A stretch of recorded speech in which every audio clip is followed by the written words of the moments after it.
Hey YouTube, this is Deuce Boys. I haven't made a video in a while,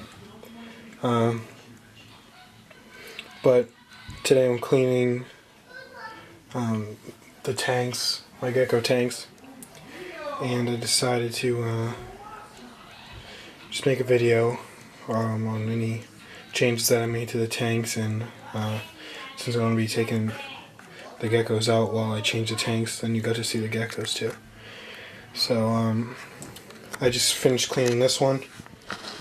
This is Rocky, the 6-year-old Crested Geckos tank. I haven't changed much around. Yeah, I still got the vine wrapped around a big wooden stick. I'm gonna have to get more stuff for him. But it doesn't seem to be a problem with this. But this is like the minimum setup that I would have for an adult Crested Gecko. But I definitely need to get more stuff for it. Alright, so here's Rocky. This is like a little holding cage that I make for them while I change out their tank, just so they have some place to sit and they don't wander all over the place. But it's time to put him back. Like I said, he's a 6-year-old Crested Gecko. He's still a little skinny, but he's been eating a lot more. He was my rescue, if you see my previous videos on him. But let's see if we can get him back in. Try to do this with one hand. If you ever try to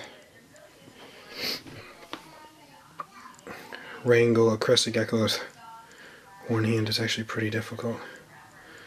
Especially if they're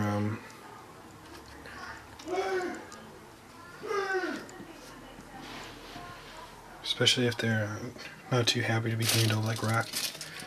Well, he doesn't mind being handled actually, but I notice like if you move your hand too quick, he will decide to like take off without question. So, yeah, that's Rocky in his tank. The next tank I'm going to clean out is this one with the baby Crested Geckos. And then lastly I'll do my leopard gecko Bindi's tank. So let me clean this out. I'll show you the end result and show you the geckos.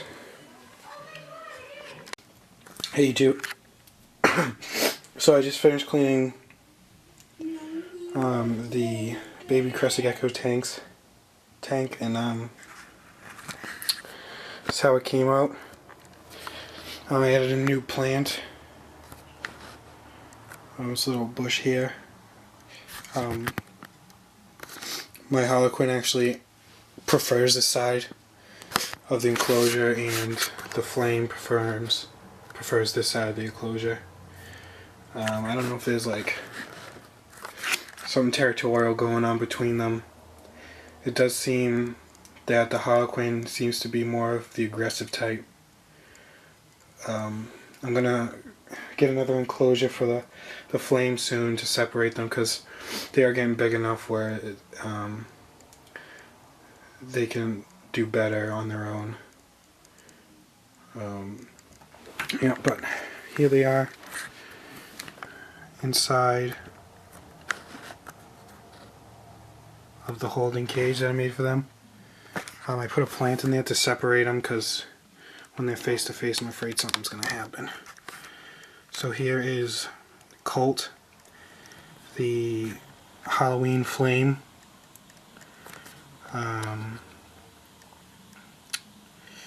Yeah, I don't know if it's a boy or a girl yet. Still too young to really tell. But he's doing really nicely. Has some Dalmatian spots too, but you can barely see them because they're black, and he's also a really dark brown to blackish color. So I'll put him back. See if it'll come to my hand.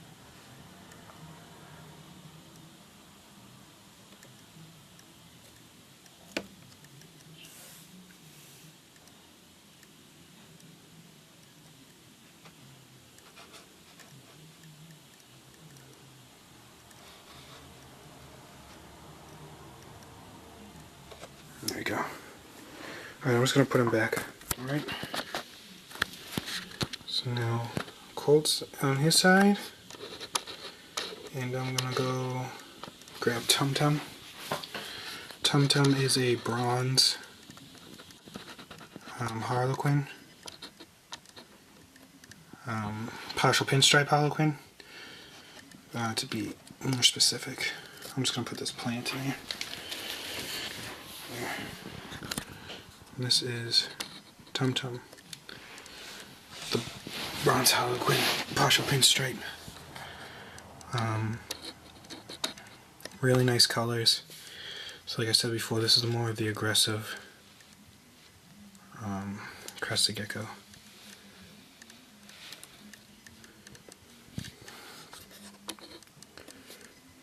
I don't know if it's a male or if it's a female though.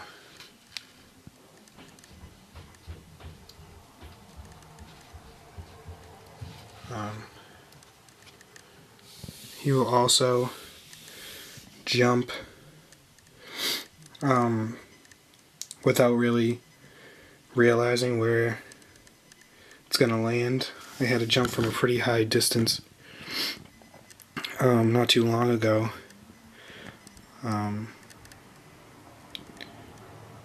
It turned out to be okay, but it's still a little scary to see. Yeah, it's cool because her eyelashes, or his eyelashes, I don't know if I can get closer, but they're orange. See how they have an orange tint to them? And then it kind of is orange pinstripe, and then it turns into a white partial pinstripe the further you go to the tail. But it starts off orange around her eyes and her head. It's very cool.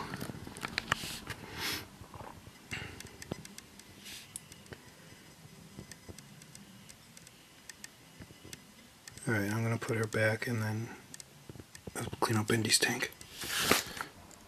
Alright, this is Bindi's tank all cleaned out. If you've been following my videos, you notice that the clay is no longer her substrate. And the reason behind that is she started having trouble shedding, and it turned into a real problem. She stopped eating because she had some stuck shed in her eye that was irritating her, that took me forever to get out. And she kept having shedding problems.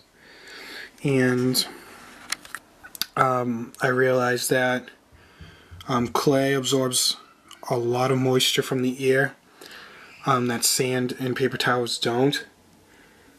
Clay is very porous and it acts kind of like a sponge, so the ear becomes very dry, drier than it would with sand with clay substrate. So I took the clay out. I put paper towels in and I gave her a really nice humid hide. I took apart her old humid hide and made her a little cave over there, and I made her this humid hide. It's really good because it's fully enclosed except for a small hole at the top, and it holds in humidity really well. It's filled with paper towel that I spray. And as you can see, Bindi doesn't have to be put in a holding cage because she'll just stay inside the humid hide until I'm done. There's her head right there. So the last piece of the enclosure is Bindi's humid hide, and there it is. It's the enclosure. I'll take Bindi out so you can see how she's doing. Alright, as you can see, she's a little skinnier than the last time you've seen her. And like I said, she stopped eating for about a month, and she lost a little bit of weight during that time period. And because it's winter, her appetite was slowed in the first place, so it was really hard to get her to eat again, because you feed her a little bit and then her appetite would go away because the metabolism slows down during the winter. but you needed her to eat because she had such a long period of not eating because of the shedding problems. But she eats every other day, a lot, every other day now, and I'm trying to put some weight back on her. And she's actually a little dull today, so I don't know if she's gonna be shedding again soon, or. But as you can see, I mean, her whole snout in the front of her eyes to about halfway up her head was stuck shed skin, and it wasn't easy to get it off. It's not like it had any tab where I can pull it with tweezers, or it didn't come loose when I soaked her. But eventually I got it off a little bit at a time. And she had it in her eyes as well, but her eyes are all clear now, and she's active and she's eating, so yeah, I don't know if anybody else that tried clay substrate had the same problem that I did, but just keep a lookout for it. If you have clay substrate, really have a nice humid hide in the tank and spray it often, because that was scary event this winter with her. Alright, I guess that's it. I showed you all my geckos and their enclosures. If you haven't watched my videos, this is Bindi. She's a tangerine bell albino leopard gecko. I've had her for about 9 months now,